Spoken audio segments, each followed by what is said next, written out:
आज हम एक ऐसे शख्सियत की दुनिया में उतर रहे हैं जिनके बारे में कोई बीच का रास्ता नहीं है। हाँ, लोग या तो उन्हें बहुत मानते हैं या फिर सिरे से खारिज कर देते हैं। बिल्कुल। एक ऐसा नाम जो गुरु भी है, विद्रोही भी, और कुछ लोगों के लिए एक बहुत बड़ा धोखा भी। हम बात कर रहे हैं ओशो की। और ये वाकई एक बहुत ही दिलचस्प विषय है। देखिए, ओशो की कहानी वो सिर्फ एक इंसान की कहानी नहीं है। नहीं, इसमें 20वीं सदी का पूरा उथल पुथल है। आध्यात्म, पर्सनल फ्रीडम और समाज के बीच की जो एक जबरदस्त खींचतान है, वो सब कुछ है इसमें। हाँ, आज हमारी कोशिश यही रहेगी कि हम स्रोतों के आधार पर यह समझें कि आखिर वो क्या वजह थी कि एक इंसान को लेकर इतनी अलग-अलग और इतनी तीव्र प्रतिक्रियाएं क्यों होती हैं। हमारे पास जो स्रोत है वो ओशो के जीवन और उनकी शिक्षाओं का एक संक्षिप्त लेकिन बहुत दमदार अवलोकन देते हैं। तो हमारा मिशन साफ है, ये समझना कि रजनीश से ओशो बनने का सफर क्या था, उनका वो कौन सा विचार था जिसने दुनिया भर में लाखों लोगों को खींच लिया, और फिर वो कौन से विवाद थे जिन्होंने उनकी पूरी विरासत पर एक सवालिया निशान लगा दिया। बिल्कुल, चलिए इस पहेली को परत दर परत खोलते हैं। बिल्कुल, चलिए शुरू करते हैं उनके शुरुआती दिनों से, जब वो ओशो नहीं बल्कि रजनीश चंद्र मोहन जैन थे। तो ओशो बनने से पहले वे कौन थे? स्रोत हमें बताता है कि उनका जन्म मध्य प्रदेश में हुआ और वो दर्शन शास्त्र के प्रोफेसर थे। हाँ, उन्होंने 1950 और 60 के दशक में पूरे भारत में घूम घूमकर ध्यान और आध्यात्मता पर लेक्चर देना शुरू किया। यहाँ तक तो कहानी काफी सीधी लगती है। हाँ, लेकिन उस दौर के हिसाब से सोचिए, 1960 का भारत, हाँ, जहां गुरुओं की एक तय छवि थी। भगवा चोला, शांत आवाज। बिल्कुल, भगवा चोला, शांत और धीमी आवाज, संस्कृत के श्लोक और दुनिया से वैराग्य की बातें। उस माहौल में एक ऐसा आदमी आता है जो मॉडर्न कपड़े पहनता है, अंग्रेजी में बोलता है, और यहीं पर बात वाकई दिलचस्प हो जाती है, उनका अंदाज एकदम अलग था। बिल्कुल अलग। स्रोतों के मुताबिक उनकी बातें बोल्ड, तर्कसंगत और सीधी होती थीं। कोई लाग लपेट नहीं, कोई रहस्यमयी भाषा नहीं, सीधे मुद्दे पे आना। हाँ, वो धर्म गुरुओं की तरह नहीं बल्कि एक प्रोफेसर की तरह बात करते थे जो हर चीज पर सवाल उठा रहा हो। और यही उनका सबसे बड़ा आकर्षण था। उस दौर में जहां पारंपरिक गुरु आस्था पर जोर देते थे, ओशो बुद्धि और तर्क को दावत दे रहे थे। वो युवाओं से, यूनिवर्सिटी के छात्रों से, उन बुद्धिजीवियों से बात कर रहे थे जो स्थापित मान्यताओं से तंग आ चुके थे और जवाब ढूंढ रहे थे। उन्होंने आध्यात्मिकता को एक तरह से कूल बना दिया। कूल बना दिया, सही कहा। ये एक ऐसा प्रोडक्ट था जो उस पीढ़ी के लिए था जो सवाल पूछना चाहती थी, ना कि आंख बंद करके विश्वास करना। तो एक तरह से वो आध्यात्मिकता को एक नए मॉडर्न पैकेज में पेश कर रहे थे। हाँ, जो उस वक्त की युवा पीढ़ी की भाषा में बात कर रहा था। आप इसे ऐसे देख सकते हैं कि उन्होंने आध्यात्मिकता का सॉफ्टवेयर ही अपडेट कर दिया। सॉफ्टवेयर अपडेट कर दिया। हाँ, उन्होंने उसे पुराने जटिल रिवाजों से निकालकर एक ज्यादा व्यक्तिगत और मनोवैज्ञानिक अनुभव बना दिया। ये उन लोगों के लिए था जो शांति तो चाहते थे पर किसी संगठित धर्म के बंधन में नहीं बनना चाहते थे। तो उनका ये नया सॉफ्टवेयर मतलब उनका मूल संदेश था क्या?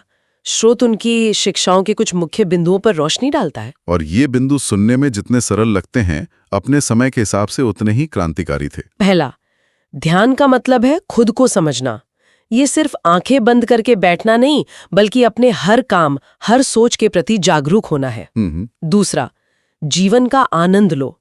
ये बात मुझे सबसे ज्यादा चौंकाती है, क्योंकि ज्यादातर आध्यात्मिक गुरु तो हमेशा मोहमाया छोड़ने की बात करते हैं। और यहीं पर उनकी सबसे बड़ी और सबसे विवादास्पद देन छिपी है। अच्छा? उन्होंने भारतीय आध्यात्मिकता की 2000 साल पुरानी त्याग की ब्रांडिंग को तोड़ दिया। उन्होंने कहा कि अमीर होकर, जिंदगी का मजा लेकर भी आप आध्यात्मिक हो सकते हैं। वाह! इसी को उन्होंने जोरबा द बुद्ध का नाम दिया। जोरबा द बुद्ध, ये कॉन्सेप्ट क्या है? स्रोत में इसका जिक्र है? ये उनकी पूरी फिलॉसफी का निचोड़ है। जोरबा एक ग्रीक किरदार है जो जीवन को पूरी तरह से जीता है। खाना, पीना, नाचना, प्यार करना, हर चीज में डूब जाना। और बुद्ध परम जागरूकता और ध्यान का प्रतीक है। ठीक है। ओशो ने कहा कि इंसान को अधूरा नहीं होना चाहिए, सिर्फ बुद्ध की तरह शांत और दुनिया से कटे हुए नहीं, और ना ही सिर्फ जोरबा की तरह सिर्फ भोग में डूबे हुए, बल्कि दोनों का मिश्रण। इंसान को दोनों का मिश्रण होना चाहिए। जोरबा द बुद्ध, बाहर से जीवन का हर रस लो और भीतर से बुद्ध की तरह शांत और जागरूक रहो। वाह! मतलब उन्होंने लोगों को एक तरह से अपराध बोध से मुक्त कर दिया जी, कि आपको आध्यात्मिक होने के लिए अपनी इच्छाओं को मारना जरूरी नहीं है। बिल्कुल। ये विचार उस पीढ़ी के लिए एक चुंबक की तरह था जो वियतनाम युद्ध और सामाजिक उथल-पुथल से गुजर रही थी। और धर्म से जवाब तो चाहती थी, पर सन्यासी नहीं बनना चाहती थी। और उनकी डायनामिक मेडिटेशन जैसी तकनीकें भी, वो भी इसी सोच का प्रतीक थी। हाँ, पारंपरिक शांत ध्यान के बजाय उसमें कूदना, चीखना, नाचना शामिल था, ताकि आप पहले अपने अंदर दबी हुई सारी भावनाओं और तनाव को बाहर निकाल फेंकें, और फिर जो शांति आए वो असली हो। बिल्कुल।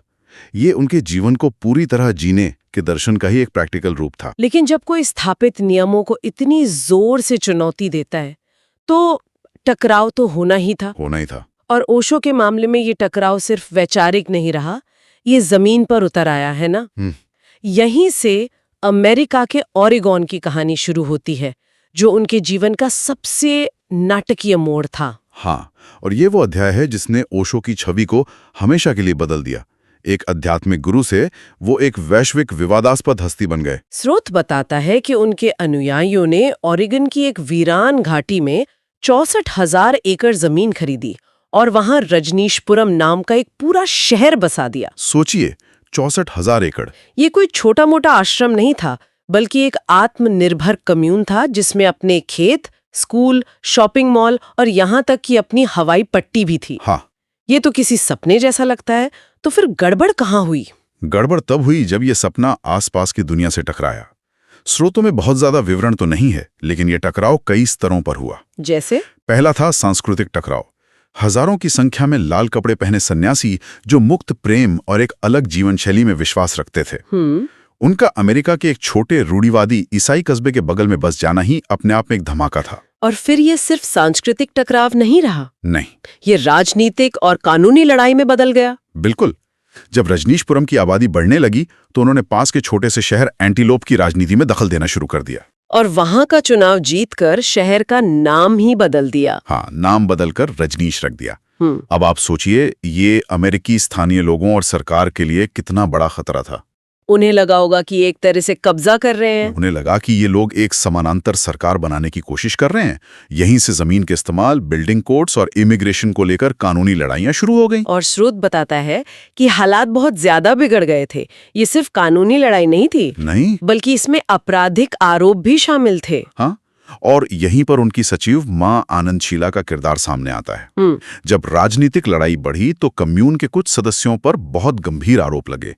इनमें स्थानीय चुनाव को प्रभावित करने के लिए पास के रेस्टोरेंट्स में सैल्मोनेला बैक्टीरिया फैलाकर लोगों को बीमार करने की साजिश भी शामिल थी, जिसे अमेरिका के इतिहास का पहला बायो टेरर अटैक माना जाता है। बिल्कुल। इसके अलावा शीला और उनके समूह पर हत्या की साजिश रचने जैसे आरोप भी लगे। आप रे! तो जो एक आध्यात्मिक यूटोपिया बनाने का सपना था, वो सत्ता, डर और अपराध के एक दुस्वप्न में बदल गया। ये तो अविश्वसनीय है। और उन 93 रोल्स रॉयस का क्या? वो इस पूरी कहानी में कहाँ फिट होते हैं? हंसते हुए वो 93 रोल्स रॉयस वो इस पूरे विवाद का प्रतीक बन गई। प्रतीक? हाँ, आलोचकों के लिए ये ओशो के पखंड का सबसे बड़ा सबूत थी कि एक आध्यात्मिक गुरु को इतनी महंगी कारों से क्या मतलब। बिल्कुल, कि जिसे भौतिक चीजों से कोई मोह नहीं होना चाहिए, वो दुनिया की सबसे महंगी कारों का बेड़ा क्यों जमा कर रहा है।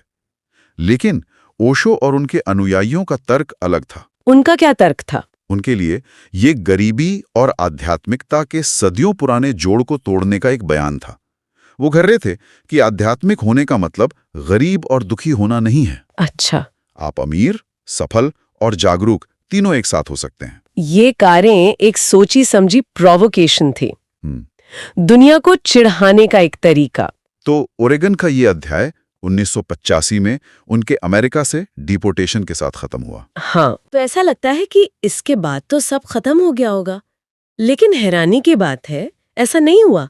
स्रोत बताता है कि ओशो भारत वापस आ गए। हाँ, वो भारत आए और पुणे में अपने आश्रम को फिर से स्थापित किया, जो आज ओशो इंटरनेशनल मेडिटेशन रिजॉर्ट के नाम से जाना जाता है। और ये बात उनके आंदोलन के लचीलेपन को दिखाती है। बिल्कुल। एक महाद्वीप पर एक इतना बड़ा संकट झेलने के बाद उन्होंने दूसरे महाद्वीप पर अपने काम को फिर से शुरू कर दिया। और आज भी इतने सालों और इतने विवादों के बाद उनकी किताबें बेस्ट सेलर हैं। हाँ, ये सबसे ज्यादा हैरान करने वाली बात है। जैसे लव, फ्रीडम, अलोननेस और द बुक ऑफ सीक्रेट्स। ये बात दिमाग घुमा देती है। मतलब एक व्यक्ति जिसकी छवि पर इतने दाग लगे, उसके विचार आज भी लोगों को अपनी तरफ खींच रहे हैं। ऐसा कैसे हो सकता है? ये एक बहुत जरूरी सवाल है और इसका जवाब शायद इस बात में है कि ओशो की विरासत वो 2 हिस्सों में बट गई है। 2 हिस्सों में? हाँ, एक है ओशो, एक व्यक्ति, रोल्स रॉयस वाला गुरु, ओरेगन कम्यून का विवादास्पद नेता, और दूसरा है ओशो का विचार, जो किताबों और ऑडियो टेप्स के जरिए जिंदा है। समय के साथ व्यक्ति से जुड़ा विवाद धुंधला पड़ने लगता है, लेकिन विचार अगर शक्तिशाली हो तो वो बना रहता है। तो क्या ये माना जाए कि लोग व्यक्ति को भूलकर सिर्फ उनके विचारों से जुड़ रहे हैं? मुझे ये थोड़ा अजीब लगता है, क्योंकि ओशो का व्यक्तित्व तो उनके दर्शन का एक बहुत बड़ा हिस्सा था। हाँ, बिल्कुल था। क्या आप उनके विचारों को उनकी लग्जरी लाइफस्टाइल और विवादों से पूरी तरह अलग कर सकते हैं? ये उनकी विरासत का सबसे बड़ा विरोधाभास है और आप इसे अलग नहीं कर सकते। कुछ लोगों के लिए उनका वैभव और उनका काम उनके पाखंड का सबूत थे, जो उनके सारे अच्छे विचारों को झूठा साबित करते हैं। लेकिन दूसरों के लिए उनका जीवन ही उनका सबसे बड़ा संदेश था कि नियमों को तोड़ो। हाँ, कि नियमों को तोड़ो, समाज की परवाह मत करो और जीवन को अपनी शर्तों पर जियो। और उनकी किताबें लोगों को बिना किसी संगठन या पंथ का हिस्सा बने उनके विचारों से जुड़ने का मौका देती हैं। पाठक अपनी सहूलियत के हिसाब से विचारों को ले सकता है और व्यक्ति से जुड़े विवादों को नजरअंदाज कर सकता है। शायद यही उनकी स्थायी लोकप्रियता का राज है। शायद यही है। तो इन सब का क्या मतलब निकलता है?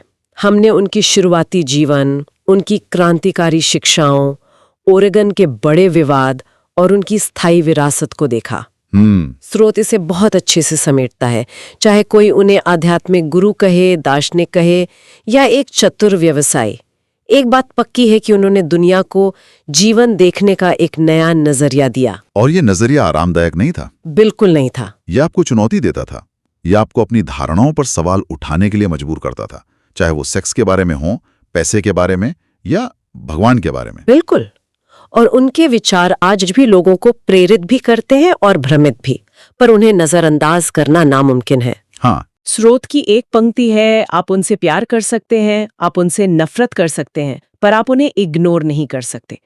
ये बात 100% सच लगती है। और ये हमें हमारे शुरुआती सवाल पर वापस लाता है कि उनके प्रति इतनी तीव्र प्रतिक्रियाएं क्यों होती हैं। हाँ, इसका कारण शायद इसी द्वंद्व में छिपा है।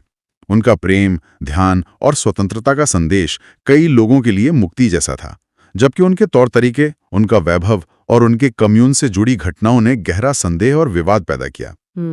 उन्होंने लोगों को सोचने के लिए चुनौती दी, और सच तो यह है कि ज्यादातर लोग चुनौती दिए जाना पसंद नहीं करते। तो क्या ये कहा जा सकता है कि वो एक आईने की तरह थे, जिसमें समाज को अपना ही चेहरा दिखता था, कहीं अच्छा, कहीं डरावना? ये एक बहुत अच्छा तरीका है इसे देखने का। हमारा स्रोत भी ओशो को एक विचारक, विद्रोही और रहस्यवादी के रूप में प्रस्तुत करता है। विचारक, विद्रोही और रहस्यवादी। हाँ, और ये तीनों भूमिकाएं अपने आप में बहुत शक्तिशाली हैं।